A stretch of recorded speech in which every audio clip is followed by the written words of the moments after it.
saudar a todos os ouvintes do nosso podcast Atualidade da Escola Estadual Fernandina Malta. Me chamo Franciele Souza, sou estudante do primeiro ano da turma 103, do turno integral.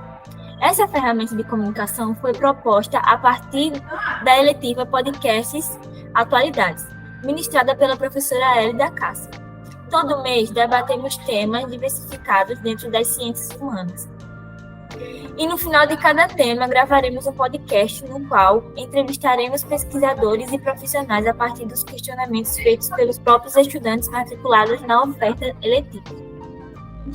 Gostaríamos de agradecer à SEDUC, a 12ª Gerência Regional, a gestão da escola, a equipe de coordenação, os professores e a todos os funcionários da escola. Entre os meses de março e abril, nossa turma discutiu sobre a questão que envolve as mulheres, como, por exemplo, a invisibilidade das mulheres na história, a relação de gênero no Brasil e a violência contra a mulher. Hoje convidamos 3 pessoas que ajudarão com os questionamentos feitos por nossos alunos. Convidamos Karine Lourenço, formada em Psicologia desde 2012 pelo Centro Universitário SESMAC, especialista em terapia cognitiva comportamental, formação em terapia dos esquemas e em Gestalt terapia. Atende ao público infanto-juvenil e adultos. Eu agradeço, gente. Muito obrigada pelo convite. Paula Lopes é advogada graduada pelo SESMAC, com pós-graduação pela mesma instituição em Direito Constitucional e Administrativo, e pós-graduação em Gênero e Direitos Humanos pela UFAL. É mediadora e conciliadora formada pelo Tribunal da Justiça de Alagoas e possui qualificação de mediação pela Unesco. E desde 2016 tem especialização em atendimento às mulheres vítimas de violência pela Secretaria Especial das Mulheres da Presidência da República e ampla experiência em proteção às vítimas de violência, com capacitação pela Secretaria de Direitos Humanos da Presidência da República, em Pedagogia da Proteção. A advogada também já ocupou destaque nos cargos de vice-presidente da Comissão de Direitos Humanos da OAB, seccional Alagoas, e como conselheira de Conselho Estadual de Direitos Humanos e Conselho Estadual de Combate à Tortura, ambos em Alagoas. Atualmente exerce o cargo de coordenadora geral do Centro de Defesa dos Direitos da Mulher. Muito obrigada. Quando quiserem também levar uma palestra, tanto sobre assédio quanto sobre violência contra a mulher e as meninas, para a escola, pode mandar um ofício para a gente, ou avisar que a gente vai, tá certo? Só combinar direitinho. Também convidamos Rafael Vieira de Brito Paulino, que possui graduação em História, bacharelado pela Universidade Federal de Alagoas. É pós-graduado em Ensino de História, com enfoque de trabalho na violência sofrida pelas mulheres, também pela mesma universidade. Atualmente cursa licenciatura em História e é mestrando pelo Programa de Pós-Graduação em História da Universidade Federal de Alagoas, com o tema de proposta de projeto de dissertação e o texto já qualificado pelo mesmo PPGH, Narrativas de Violência contra a Mulher no Jornal Gazeta de Alagoas e a aplicabilidade da Lei Maria da Penha, em Maceió, 2007 a 2015, sob a orientação do Dr. Antônio Alves Bezerra. Agradeço demais e dar parabéns ao incentivo aí para vocês estarem levando esse podcast, as entrevistas, né, e conscientizando o máximo de adolescentes, crianças possíveis. Agradeço demais. Agradecemos a todos vocês por terem aceitado o nosso convite. E sem mais delongas, gostaria de disponibilizar aqui as perguntas feitas pelos nossos estudantes.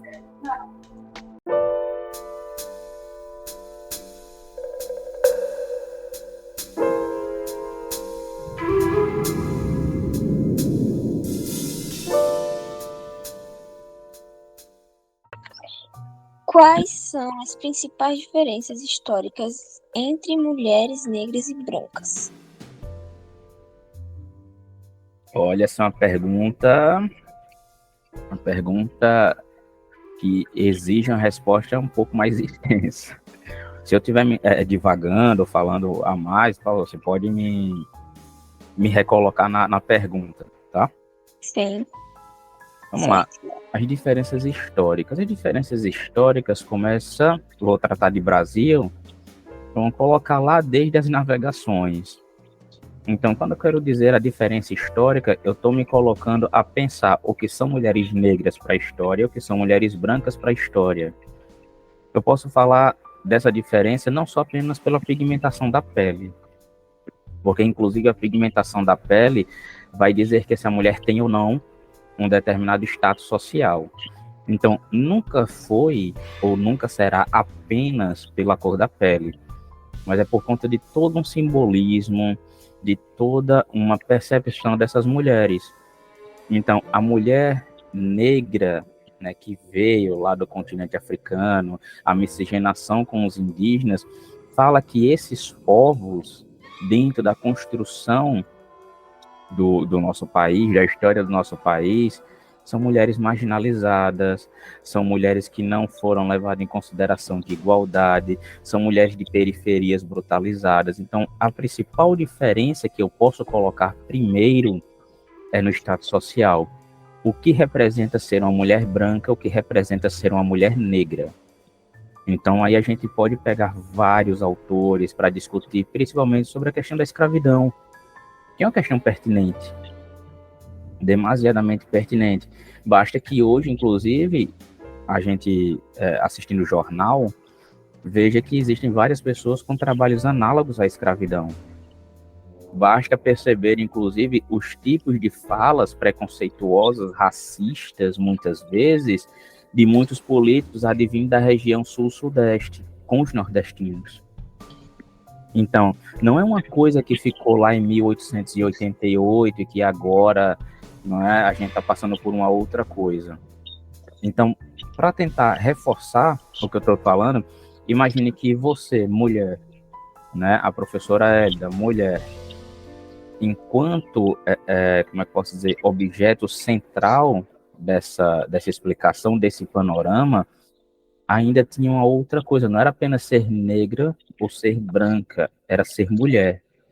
E perceba como isso carrega uma quantidade de pensamentos preconceituosos que foram colocados na mente, no imaginário da população, e que coloca as mulheres sempre como submissas, sempre na ideia de que uma boa esposa tem que ter determinadas coisas, de que uma boa filha tem que ter determinadas coisas.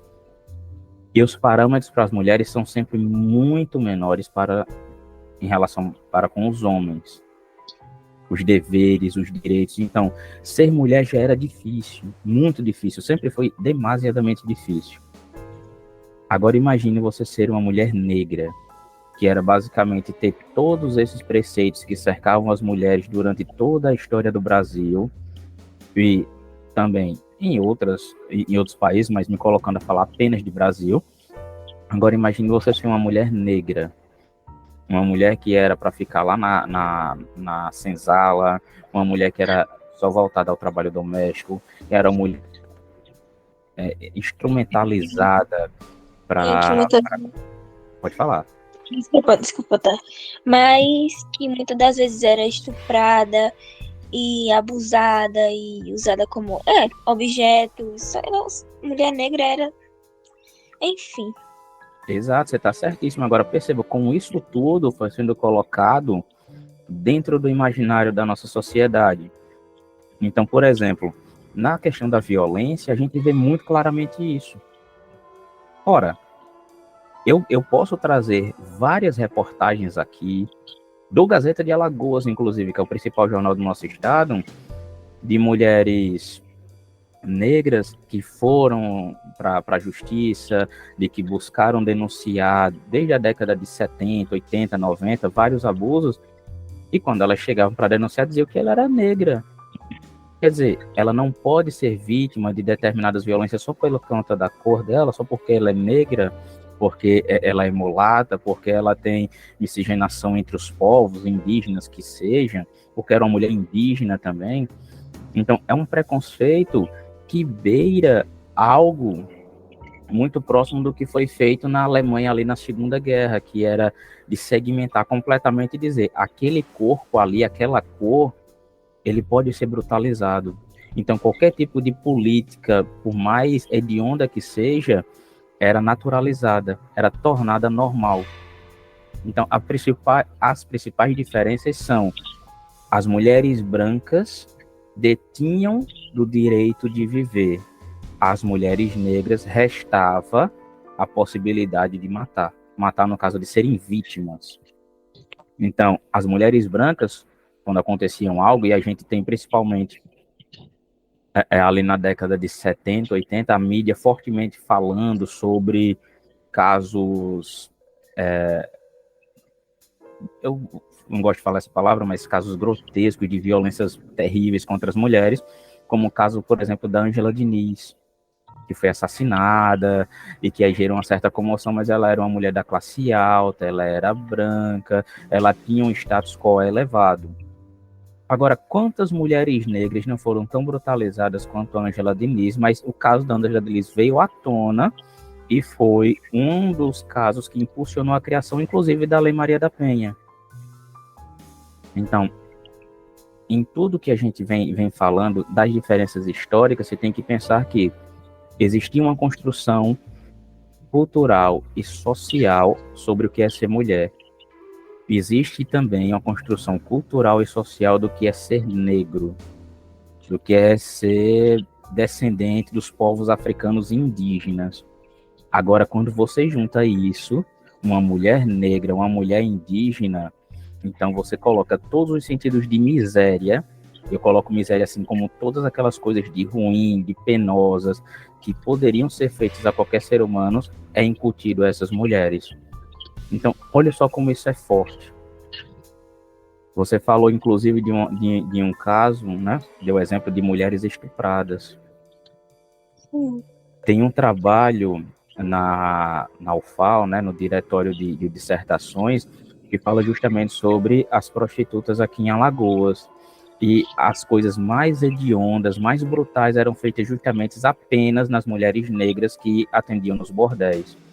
Então, até que isso fosse mudado, que essas percepções fossem mudadas, aconteceram milhares de atrocidades com essas mulheres, até que a gente tivesse um dispositivo voltado a atender as mulheres em geral. Agora, perceba que até para ter acesso à Lei Maria da Penha, a cor ela infere diretamente.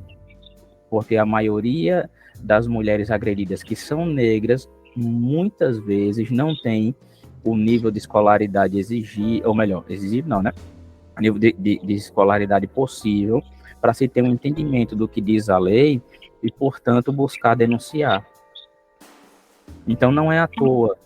Quando a gente foi lá na abolição, me desculpe, inclusive, retroceder cento e tantos anos aqui, mas na abolição da escravidão, eles fizeram a abolição e tal, mas eles colocaram o quê? Para se votar naquela sociedade que era completamente preconceituosa contra os negros, o principal fator para que você pudesse votar era que você fosse letrado, que você fosse alfabetizado. Só que poucos anos antes, 2, 3 anos antes, salvo me engano, não lembro bem a data, mas me comprometo a trazer a data correta, os negros foram impedidos de serem alfabetizados. Então, eles não tinham direitos políticos. E isso mudou de uma forma direta institucional 100 anos depois, na Constituição de 1988. Então, perceba que a gente ficou 100 anos voltando as pessoas negras, e em absoluto, as pessoas que vieram de miscigenação, que não são brancas, melhor falando, a um espaço de vulnerabilidade constante, sem direitos políticos diretos. Então, foram 100 e tantos anos de muita luta. E aí, retomando a pergunta, as principais diferenças vêm justamente aonde uma tem direitos de viver e a outra tem que correr atrás desses direitos para não ser assassinada, para não ser morta. Assim, se comparado aos tempos antigos ou a antigamente, o senhor acha que houve alguma mudança que esteja bem clara? da situação das mulheres antigamente para cá, você fala? Sim. Na situação das mulheres negras, eu acredito. Das mulheres negras. É uma ótima questão. Mas vamos lá. Tiveram sim melhorias. Né? A gente não pode negar que sim, mas essas melhorias elas vieram por pressões, inclusive não vou colocar das feministas, mas não apenas elas, mas de todo o movimento que as feministas fizeram para mobilizar a sociedade, o poder público e representar as mulheres que estavam sendo oprimidas, que estavam em caráter de submissão. Houve melhorias? Houveram. A nossa pergunta agora é, essas melhorias, elas são suficientes para salvaguardar essa mulher, para proteger essa mulher? Eu acredito que não. É tanto que a gente tem uma pesquisa, só para demonstrar, chamada Mapas da Violência, que ele fala sobre todos os tipos de violência no Brasil. É uma pesquisa que é feita periodicamente. E nele ainda se aponta que a violência contra as mulheres, ela cresce em um ritmo exponencial. Está sempre aumentando. Aí alguns argumentam, está aumentando porque a lei está funcionando mais e que, portanto, essa lei que está funcionando mais está recebendo mais denúncias. Aí a gente contra-argumenta, ela está recebendo mais denúncias, certo? Mas se as denúncias são reincidentes, significa, por algum intermédio, de que as forças policiais, jurídicas e de proteção não estão agindo como deveriam agir. Não sei se vocês concordam, mas é assim que eu penso. Então, se uma mulher chega lá, ela é agredida pelo marido, um exemplo, ela vai e denuncia. Daqui 2 meses ela vai lá e vai de novo. Daqui mais uma semana ela vai de novo. Daqui a não sei quanto, quer dizer, essa mulher ela está em um ciclo de violência constante, as autoridades estão sabendo e o que elas estão fazendo por isso. Então, a questão que fica é, esses mecanismos estão sendo colocados efetivamente em benefício das mulheres? E aí a gente vai para um outro lado, e aí eu me coloco de novo a falar sobre educação. Para mim, a educação é fundamental. A escola é fundamental nesse processo e deveria ser muito mais bem cuidada pelas autoridades.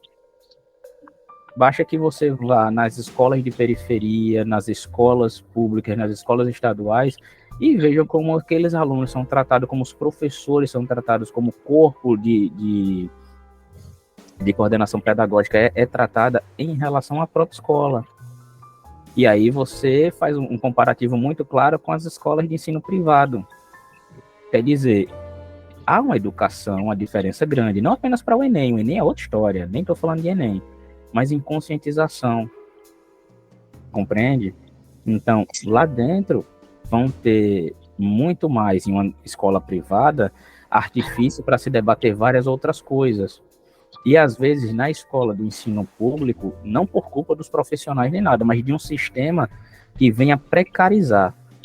A ideia é dizer assim, a gente está fazendo, mas você fazer porque está fazendo e não fazer com a estratégia plena de que aquilo vai melhorar é outra história. Entende?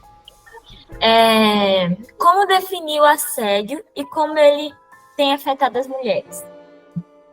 A questão do assédio, né, assim, eu acho que, primeiro, a gente sabe que o assédio ele é uma conduta, né, seja uma única vez ou de uma forma repetitiva, né, que, assim, que querendo ou não, é um ato que vai constranger, que vai, né, humilhar, às vezes vai querer tirar vantagem, né, mas voltado, né, a, vamos dizer assim, a sensação que aquele que está sofrendo, ele vai sentir constrangido, coagido, humilhado, enfim. Então, o assédio é qualquer conduta, seja no trabalho, seja no ambiente público, seja na escola, seja na igreja, né, aonde quer que você esteja, onde você é submetido a uma situação constrangedora, humilhante, degradante, né, onde você se sente desse jeito.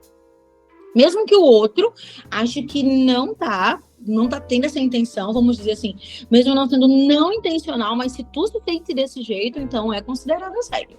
Gente, eu acho que assim, eu acho que não apenas as mulheres, né, mas eu acho que toda e qualquer pessoa que sofre, que passa por essa situação, é como eu falei, uma situação tão constrangedora, né, eu lembrei até de um artigo do ECA, né, do Estatuto da Criança e Adolescente, que ele traz assim, é uma situação tão, vamos dizer, é constrangedora, é uma situação vexatória, né, porque assim, gera tanto desconforto, né, então assim, afeta de uma forma gigantesca, lógico, que cada mulher vai enfrentar de uma forma, vai lidar com isso de uma forma muito baseado na nossa história de vida, porque se a gente já tem uma história com situações assim dentro da nossa casa, então é mais uma repetição, então cada uma vai lidar de uma forma, tem gente que vai ficar extremamente chocado, tem gente que vai, né, aquilo já está virando uma coisa tão natural que não é para ser normal, né, e vai relevar, mas tem outras que vai afetar outras áreas dentro de relacionamento, no trabalho, enfim, eu acho que para cada pessoa, baseado na nossa história de vida, o assédio ele vai refletir de uma forma diferente, seja ele moral, seja ele sexual, enfim. Bom, o assédio tem vários tipos, né? Os mais comuns, que são aqueles em ambiente de trabalho, né? São os incômodos, que não são apenas incômodos, mas comportamentos reiterados, então tem que ser repetido, né? Tem que ser diversas vezes, tem que incomodar várias vezes, né? E aí esse comportamento reiterado e repetido, que acontece diversas vezes, ele vai causar na outra pessoa um sentimento de inferioridade ou uma sexualidade exacerbada que ela não desejava naquele momento. Então, vai incomodar nesse sentido, né? Incomodar, um incômodo tão grande, né, a ponto de fazer com que a pessoa se sinta inferior, se sinta triste, se sinta acuada, né, se sinta incapaz. Então, os mais comuns de acontecerem, tanto em ambiente de trabalho como em ambiente escolar, são os assédios morais, que são aqueles que falam que você é incapaz, que você não consegue, ou que reclama de tudo que você faz, né? Você faz um trabalho, por exemplo, e o trabalho nunca está bom. Você faz uma prova e mesmo acertando todas as questões, nunca tira 10, né? Ou aquele tipo de assédio que se chama assédio sexual, que tem a ver, né, com essa perturbação, esse incômodo, né, esse atrapalhamento, essa perturbação no sentido sexual, de passar a mão sem permissão, de ficar o tempo todo alisando os cabelos da aluna, né, ou da menina sem a permissão. Também acontece com meninos, né? É dizer e estimular a chantagem, fazendo com que, do tipo assim, se você sair comigo, você vai ter uma nota melhor, né? Ou você só vai passar se você sei lá, for lanchar comigo em algum lugar, ou se você for de carro comigo a determinado local, ou se você pegar uma carona comigo, né? Então, é esse tipo de coisas são comuns, tanto no ambiente de trabalho como no ambiente escolar. Tem também os assédios que acontecem em ambientes externos, né? Que são, geralmente, assédios sexuais em pontos de ônibus, no meio da rua, às vezes você vai atravessar a rua, né?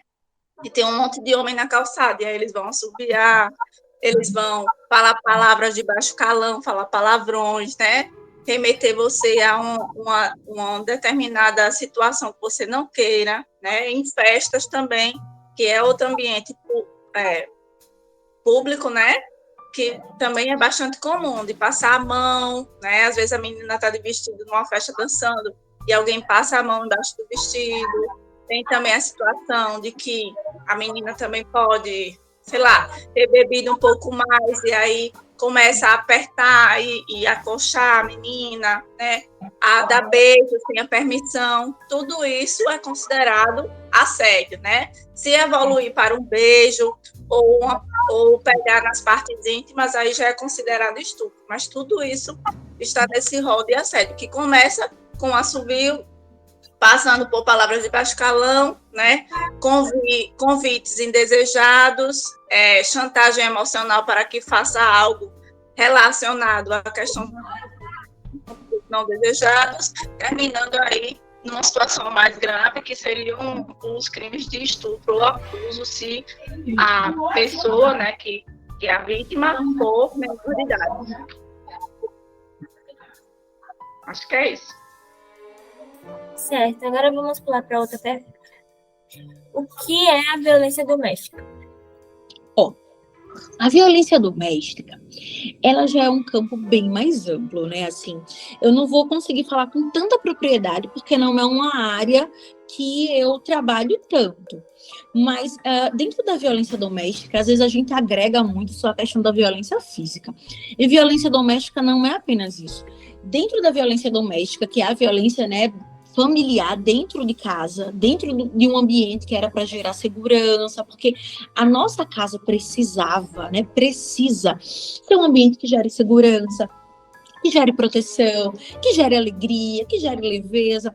E quando acontece uma violência doméstica, isso não só afeta na questão física, porque às vezes a gente agrega, né, a gente pareia a violência doméstica com a agressão. Tem a agressão física que está dentro da violência doméstica, mas a gente tem uma violência psíquica, a gente tem uma violência emocional, que tudo envolve também. Porque dentro dessa violência doméstica, você pode estar sofrendo uma violência psicológica, dentro de casa, com um companheiro, e às vezes não só por um companheiro. Às vezes pelos pais, às vezes por irmãos, às vezes por avós, né? Porque a violência não é só o parceiro, é o parceiro ou a parceira, não. Né? É quem tá ali, né? É um pai, é uma mãe, né? É um tio, é um irmão. Então, a violência doméstica não é só agressão. Ela é psicológica, ela é verbal, ela é não verbal, né? Ela abrange tudo isso, mas é uma violência que acontece dentro do seio familiar, dentro da casa. A violência doméstica é toda a forma de ação ou omissão que cause dano ou sofrimento às mulheres no âmbito doméstico. E o que é o âmbito doméstico? São aquelas pessoas que você convivem dentro da sua casa, mas extensivamente pessoas que convivem com você. Não é somente a família. Para ser o ambiente doméstico, pode ser também uma vizinha que vai muito à sua casa, ou uma empregada doméstica que mora dentro da sua casa, né? Mas, essencialmente, a violência doméstica ela é toda ação ou omissão que cause dano ou sofrimento, né? Ou até mesmo a morte de mulheres, né? Então, tem que ser contra o sexo feminino, não importando se for mulher cis ou mulheres trans. A gente já tem decisão que fala sobre isso. A vítima sempre será uma mulher, mas o agressor, né, quem comete a violência pode ser homem ou mulher, pode ser o marido, pode ser o ex-marido, pode ser namorado, pode ser ex-namorado, pode ser pai, padrasto, avô, pode ser um filho contra a mãe, pode ser um irmão contra a irmã, né? Pode ser um cunhado, mas se for no âmbito ali da convivência do lar, será violência doméstica. Olha, essa é importante, essa é importante. Bem, a violência doméstica. A violência doméstica, ela foi uma expressão usada ali por volta, depois da proclamação da República, né, onde existia o ambiente da Casa Grande. A violência doméstica, ela foi todo tipo de violência que acontecia em um ambiente doméstico de família. Aí alguém pode dizer, mas isso é muito claro. É muito claro quando você pensa uma ideia de uma família fechada. E aí algumas perguntas surgem. A violência doméstica, ela leva em conta não o espaço. Isso é muito importante. Não é apenas a violência que é feita dentro de uma casa de família. É toda violência onde há laços afetivos. Isso é muito importante. Por quê? Porque uma mulher, ela pode ter sido vítima de violência, como eu falei do caso da Ângela Diniz, que ela foi assassinada, né, um assassinato brutal, famoso, né, nesse risco da história do nosso país. Mas, por exemplo, namorado, ex-namorado, né, um primo que namorava, mas ainda assim tinha laços afetivos. Então, a violência doméstica foi todo aquele tipo de violência que acontecia em detrimento dessas afetividades, e que não existia uma legislação específica para lidar em relação a esse tipo de violência. O que é que eu quero dizer? Uma violência contra uma criança era violência doméstica. Uma violência contra a mulher era também violência doméstica, porque levava em consideração não apenas o espaço da qual acontecia a violência, mas principalmente os laços afetivos. Então, a violência doméstica, ela vem desde muito cedo, né, vou tomar a proclamação da República, o início do século XX, mais precisamente, em toda a estruturação do que é a família. A gente poderia colocar aqui violência familiar. E por que não se colocou violência familiar? Porque todas aquelas pessoas que tinham laço de proximidade estavam sujeitas a passar por esse tipo de violência.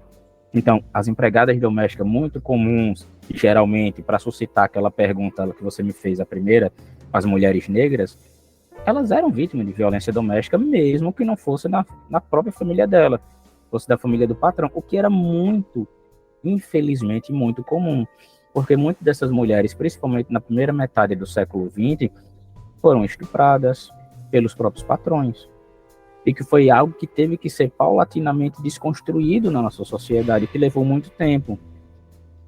Só que esses caras, obviamente, eram, sei lá, fazendeiros, latifundiários, pessoas que tinham poder aquisitivo, geralmente brancos, né? Não que tenha sido exclusividade dos brancos, mas que acontecia muito, né? Porque traziam essa coisa vívida que não se acabou com o fim da escravidão.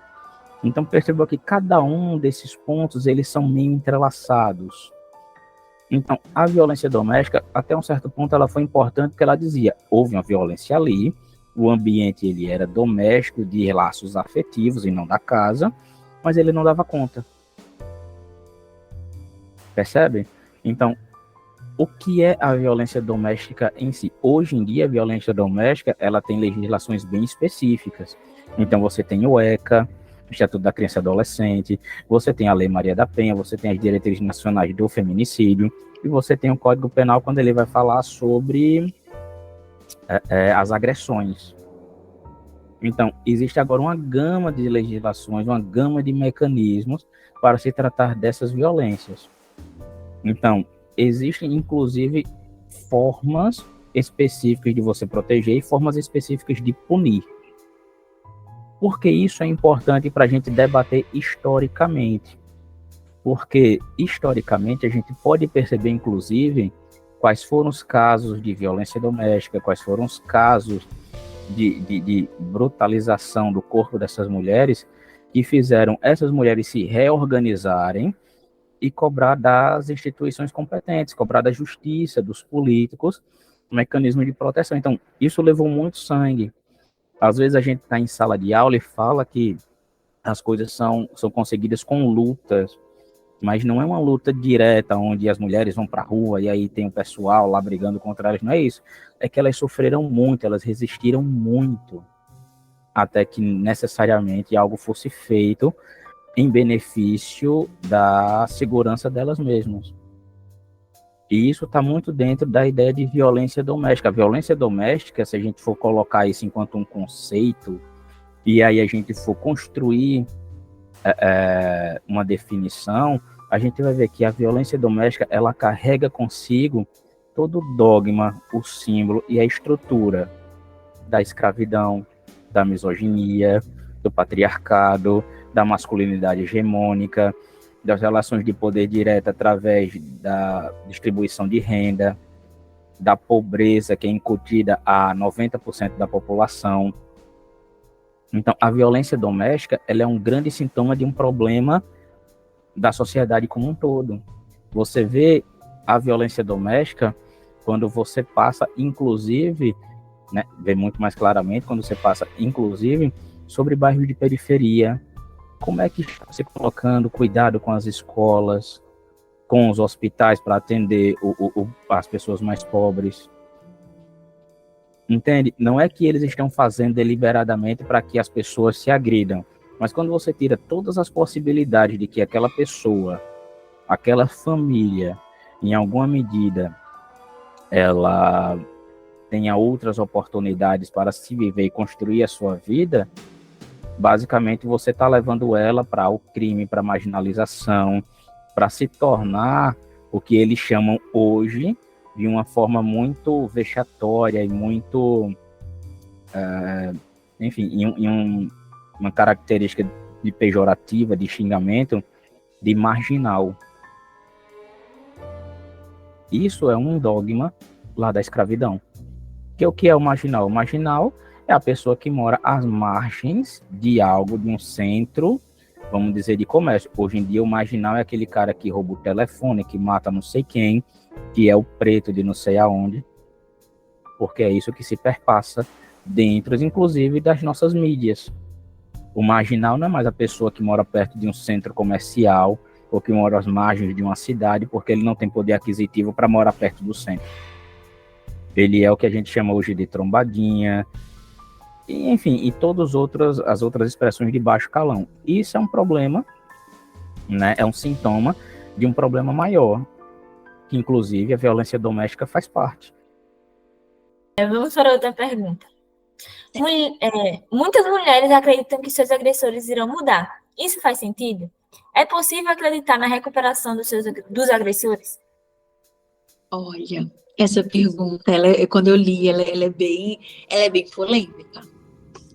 Por que ela é polêmica? Olha só, vamos lá, vamos trazer para uma questão dentro dos relacionamentos abusivos. É muito comum, quando as pessoas estão dentro de relações realmente abusivas, elas sempre, na grande maioria, elas acreditam que aquele abusador, né, ele vai mudar. Por exemplo, sei lá, ele te bate, ele te xinga, ele grita contigo, mas quando é, tipo assim, sei lá, isso vamos dizer que aconteceu pela manhã, mas quando é à noite, ele chega com um lanche que você gosta, por exemplo. E é como se tudo aquilo que você sofreu pela manhã, na grande maioria, meio que dá um esquecimento, assim, tipo, nossa, mas olha o que ele fez, olha o que ele trouxe. Ele pensou em mim, ele trouxe a comida que eu gosto, né? E daí elas permanecem na relação. Elas continuam na relação, né? Achando que mudou, que vai mudar. Eu acho que, assim, os abusadores, eles podem... E quando eu falo de abusador, eu não tô falando só da questão de abuso sexual, não, tá bom? Eu tô falando desses relacionamentos mesmo abusivos, de verbal e tal. Então, assim, os abusadores, eles podem mudar? Ele pode deixar de ser um abusador? Pode, assim...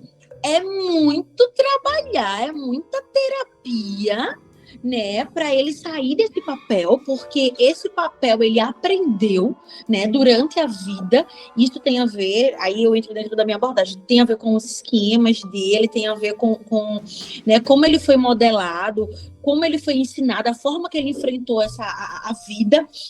Então, assim, ele pode, mas na grande maioria, né, abusadores emocionais, eles dificilmente procuram terapia. Então, dificilmente eles mudam. Mas eles podem mudar? Podem, eu não vou dizer que é impossível, claro que não, né? Eles podem. Mas, assim, existe um pouco de resistência, porque é um padrão de funcionamento, entende? De certa forma faz sentido, porque a gente que é humano acredita que outros seres humanos possam melhorar, né?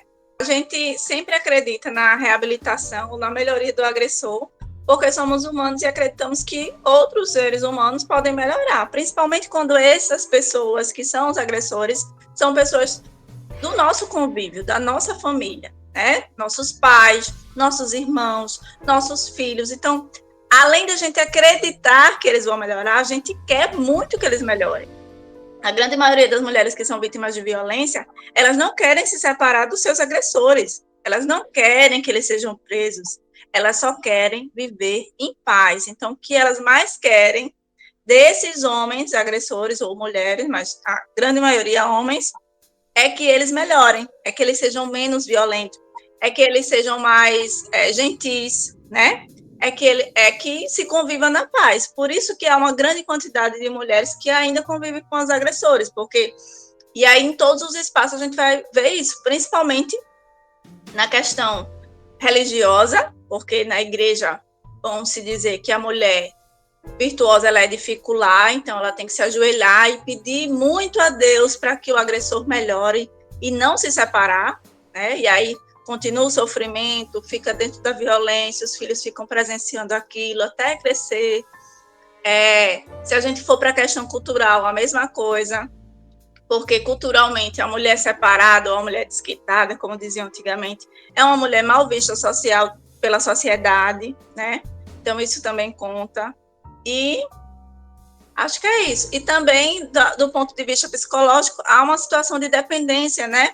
Emocional, há uma carência muito grande, que nós mulheres somos criadas para dependermos, né? Tanto economicamente quanto emocionalmente de homens. Então, quando a gente vê mulheres independentes, a gente fica até feliz, né? Porque a gente só acha que é forte do lado de um homem. Isso é péssimo, né? Não queremos que nossas meninas cresçam desse jeito. Nós queremos que nossas meninas sejam cada vez mais independentes e que as nossas mulheres compreendam que elas podem viver sozinhas sim, que elas podem reencontrar o amor em outras pessoas, em outras coisas, e podem seguir a vida, independente de estar com aquele agressor. Bem, eu vou transitar nessa pergunta por alguns outros caminhos para tentar chegar exatamente na questão. Eu não tenho dúvidas, né, que sim, o agressor ele pode mudar. Agora, ele não pode mudar sozinho. E o que é que eu quero dizer? Eu não estou dizendo aqui que o homem que agrediu, ele de alguma forma tem ali um sentido de vítima, não é isso. Ele tem que pagar dentro das medidas da lei pelo aquilo que ele fez. Agora, ele pode mudar? Eu tenho que acreditar que ele tem que mudar, porque partindo de uma ideia primária de que o ser humano ele é múltiplo e ele evolui constantemente, a perspectiva de mudança ela é inerente a nós, ela está dentro do próprio ser humano. Então, se a gente não pode mudar, se a gente não tem essa possibilidade, a gente vai começar a questionar todas as instituições, escolas, hospitais, delegacias, presídios, igrejas, todas elas, né? Então, assim, ele pode mudar? Lógico que ele pode mudar. A questão é, ele está disposto a mudar? Existe uma base de profissionais competentes para possibilitar que essa mudança aconteça? Porque é muito difícil que você coloque, inculta, mostre a uma pessoa que seja, né, um agressor que seja, que não só aquilo está errado, que aquilo dali vão ter consequências, vão perpassar com consequências terríveis para as mulheres, e que, em alguma medida, ele pode sim mudar o pensamento dele, ele pode sim mudar as posturas dele, as convicções dele. Agora, tem que haver, por trás de todo esse esforço, um movimento grande da política, um movimento grande da economia, das políticas públicas em geral, dos políticos, e principalmente um incentivo muito grande à educação. Eu vou falar bastante, na verdade, sobre educação, porque para mim é uma coisa muito clara, sabe, Franciele, que nas comunidades mais periféricas da sociedade, quando digo periféricas, são aquelas que têm menos recurso per capita, né, em relação a salários, etc., que eles sejam marginalizados, e marginalizados no sentido brutal da palavra, porque é como se a violência fosse uma característica dessas pessoas, que na verdade não é. Muitas delas são forçadas, inclusive, a sobreviver de formas terríveis. E quando digo terríveis, assim, com menos de um salário mínimo para 12 pessoas, por exemplo, 15 pessoas que sejam. Então, enquanto isso não mudar, enquanto essa relação entre poder, submissão, né, que são as pessoas marginalizadas, aqueles que detêm uma certa base da mídia, que, portanto, eles colocam esses discursos de que existem pessoas sempre ruins, sempre más, eles colocam naquelas pessoas que são sempre ruins, sempre más, o dogma de que elas não são necessárias à sociedade. E que, portanto, elas perdem a característica humana da coisa. Não sei se você está conseguindo me entender. Então, é possível mudar? É possível mudar. É preciso fazer uma grande revolução. Agora, que essa grande revolução em relação a esses agressores, a essas mulheres, tem que vir de muito cedo. Tem que vir lá na escola. Só que aí você pode parar e ver assim, né, no site de notícias em jornais, ou até mesmo nas novas pesquisas. cada dia a educação está sendo mais defasada, é muito mais difícil, os alunos estão cada vez se colocando em uma evasão grande da escola, e que, portanto, fica difícil. Então, assim, é possível no campo das ideias hoje, mas você aplicar isso daí tem que ter um movimento social muito grande, junto com todas as instituições e todas as estruturas. Então, eu não posso, como historiador, dizer que não vão, porque, inclusive, já conquistaram as mulheres, né, pela representatividade das feministas, ali desde a década de 60 para frente, mais incisivamente, muitos direitos, e que foram direitos conquistados com muita luta. Então, se eu fosse pensar desta forma de que eles não podem mudar, eu assumiria também que as mulheres lá atrás não poderiam mudar. E que hoje a gente não tem tantos debates, inclusive, para que a sociedade mude e aceite, né? A causa LGBTQIA+, a gente tem a linguagem neutra, que vem se falando bastante. Isso para ficar apenas nesse campo em relação à diferença sexual e etc., da cultura. Mas a gente pode, a gente deveria estar pensando mais sobre isso. E tem que começar na escola, desde muito cedo. Existem maneiras de proteger judicialmente as mulheres do feminicídio? Quais melhorias seriam necessárias na legislação brasileira para diminuir o número de mulheres vítimas dessa violência? Bom, já temos, né, na própria Lei Maria da Penha, a gente tem as medidas protetivas de urgência, né, que são aquelas medidas que, quando faz a denúncia na delegacia, né, a mulher dá entrada nisso, faz o pedido, e aí elas são acompanhadas pela justiça, né? O agressor, ele não pode mais se aproximar, não pode mais telefonar, não pode mandar um e-mail, não pode mais ter nenhuma forma de contato com a vítima, e também a decisão pode se estender à família, então, tanto para a mulher quanto para a família e os filhos. Então, ele fica proibido. Se ele descumpre essa medida protetiva, ele pode ser preso, né? E aí é uma prisão em flagrante, e aí ele fica um tempo preso. E também há outras medidas, como, por exemplo, o botão do pânico, né? Que é um botão que a mulher pode acionar, já acompanhada pela Patrulha Maria da Penha, que é uma polícia especializada no atendimento e proteção às mulheres. Aqui no estado de Alagoas nós temos. Não atende ainda Rio Largo, mas atende Maceió. E agora vai se expandir, né, para outras cidades. Espero que Rio Largo seja contemplado, já que faz parte da região metropolitana. Inclusive, é uma necessidade, vocês poderiam se mobilizar, inclusive, para requisitar isso. E são esses os mecanismos, né? Tanto a medida protetiva, que tem 24 horas para sair, para ser expedida, como também a questão do botão do pânico e a Patrulha Maria da Penha, que faz esse acompanhamento, né, quinzenal, semanal, dependendo da necessidade. Pronto. Vamos para outra pergunta. Muitas pessoas alegam que a medida protetiva não resolve nada. Assim, gostaríamos de saber o que é a medida protetiva? Ela resolve alguma coisa na vida da mulher vítima de violência?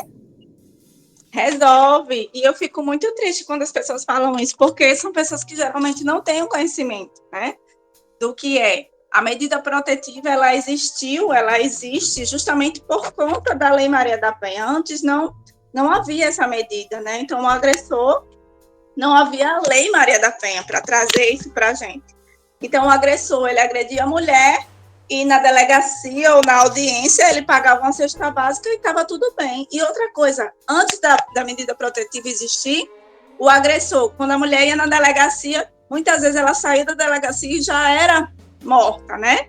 Eles matavam ela porque não tinha essa questão de não poder se aproximar. Na medida protetiva, além dele ter determinado uma distância, né, que o agressor não pode nem chegar perto, nem da vítima, nem do trabalho dela, nem da residência dela. Ele não pode ligar, ele não pode mandar e-mail, né? Se ele for militar ou tiver porte de arma, essa arma é recolhida pela justiça. Então, tudo isso serve para tentar proteger a vida da mulher. Agora, claro que não é 24 horas por dia, né? A gente está suscetível de ter qualquer violência cometida contra nós, com medida ou sem medida, porque ninguém é onipresente, né? Nenhum policial é onipresente. Ele não tem como estar 24 horas do seu lado.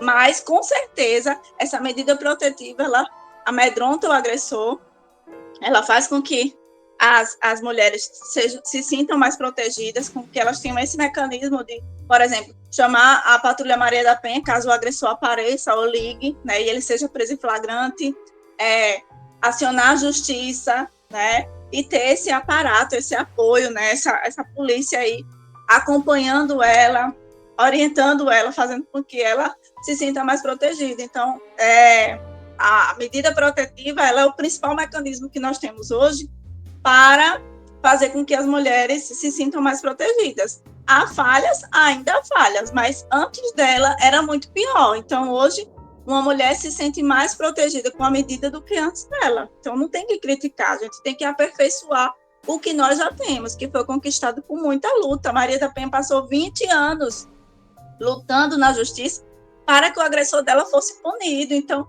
20 anos é uma vida, gente. Eu acho que acredito que a maioria de vocês não tem nem 20 anos de idade, né? Então, é muito complicado a gente criticar algo que é o mecanismo que nós temos, né? E que passou tanto tempo para ser essa conquista, essa realização na vida das mulheres. Entendi. Vamos pular para outra pergunta.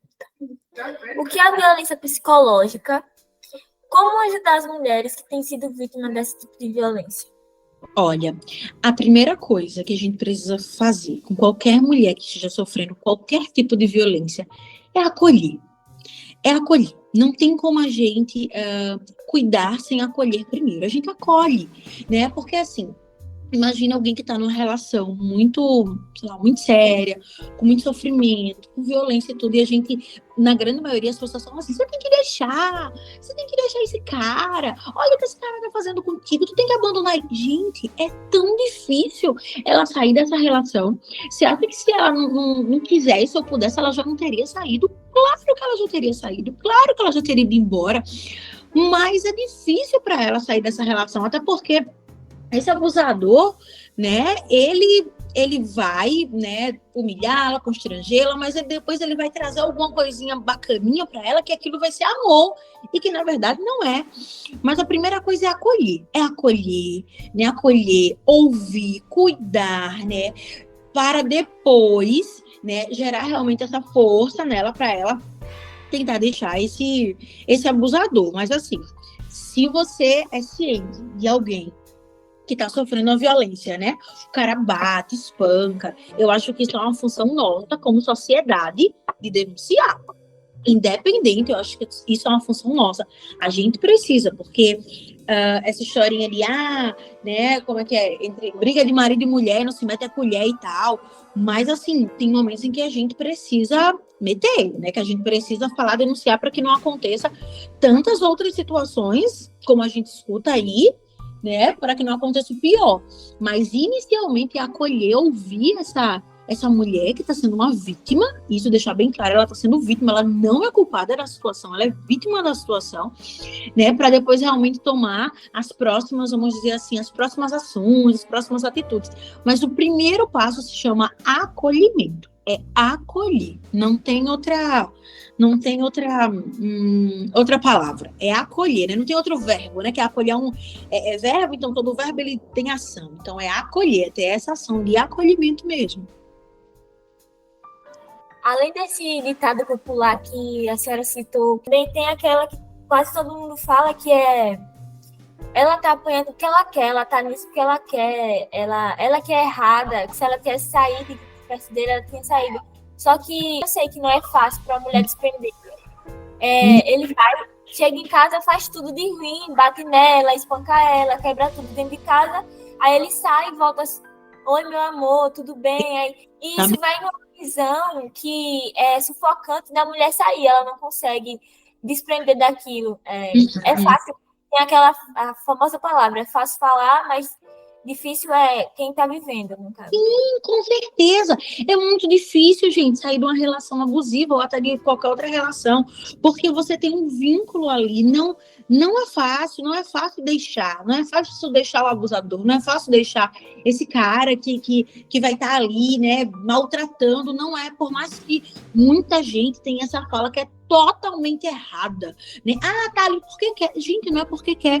É porque muitas vezes o funcionamento dela não permite que ela saia. Ela acha que, muitas vezes, as mulheres estão em relações assim, e às vezes o camarada, né, o cara bate, agride, fala coisas, e às vezes elas acham que ela é a culpada, que ele tá fazendo aquilo porque ela provocou, porque ela fez alguma coisa. Ela tem uma crença a respeito dela, de que foi ela que errou, de que ela que tá fazendo, que ela que tá provocando, onde é o camarada que tá fazendo tudo aquilo, ele que é o abusador, mas ela não se deu conta. Então, quando ela se dá conta, quando ela toma consciência da situação, é quando ela consegue sair. Porque, olha, eu só mudo o que eu tenho consciência. Se eu tenho consciência, eu mudo. Se eu não tenho consciência, eu vou permanecer naquilo. Então, uma pessoa que tá num relacionamento abusivo, ela não tá ali porque ela quer. Muitas vezes ela tá ali porque ela acha que aquilo é o melhor que ela pode ter. Que aquela pessoa é o melhor que pode acontecer na vida dela, porque às vezes ela passou uma vida vendo isso, vendo em casa, vendo os pais, né, vendo a referência que ela tinha familiar, porque o meu pai batia na minha mãe e ele dizia que amava ela. Então, às vezes, o que ela entende por amor é bater, apanhar, e ela não apanha porque ela gosta, porque ela quer, porque às vezes ela acha que aquilo é amor. Então, quando ela descobre que aquilo não é amor, né, ela começa a ter consciência, ela começa a mudar. Então, assim, não é uma coisa fácil sair de uma relação dessa. Não é mesmo. Sim, é verdade. Assim, existem vários tipos de agressão física que tem muitas pessoas que não sabem, porque às vezes um namorado, um marido, sei lá, faz uma brincadeirinha, belisquei ela porque ela olhou pro lado. Eu vou morder ela porque, mordida de amor. Eu vou dar ele me deu um tapinha só porque eu falei um negócio que ele não gostou, que não sei o quê. Mas muitas pessoas não sabem, mas isso é agressão sim. E às vezes tem muitas pessoas que relevam isso e, não, foi besteira e tal, mas não é besteira. Isso mesmo. Porque se ele começou assim, ele pode ir elevando essa agressão. E é desse jeito, na grande maioria, que começa, sabe, Franciele? Começa assim, dando um beliscão, dando um tapa, empurrando, falando da roupa. Eu acho que essa roupa tá um pouco curta, coloca outra. Eu acho que esse batom vermelho não combina muito com você, porque eu quero lhe ver bem, sempre bonita, não usa mais ele.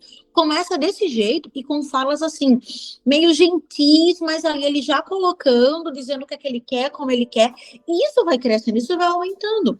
Então, começa num tapinha, depois faz um beliscão, depois é para um murro, depois é para um chute, depois é para uma agressão realmente assim, usando objetos, de jogar alguma coisa, vou jogar a garrafa.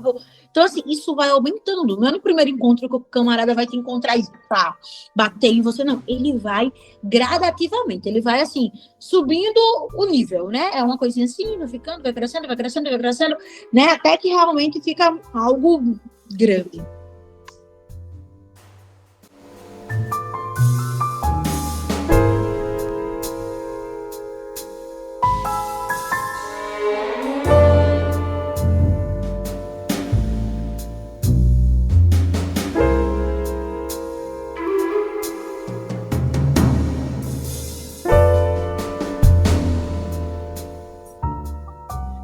Bem, gostaríamos de agradecer a Karine, Paula e Rafael pela participação.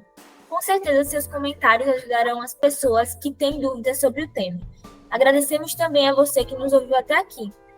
Nos encontraremos em breve. Até a próxima.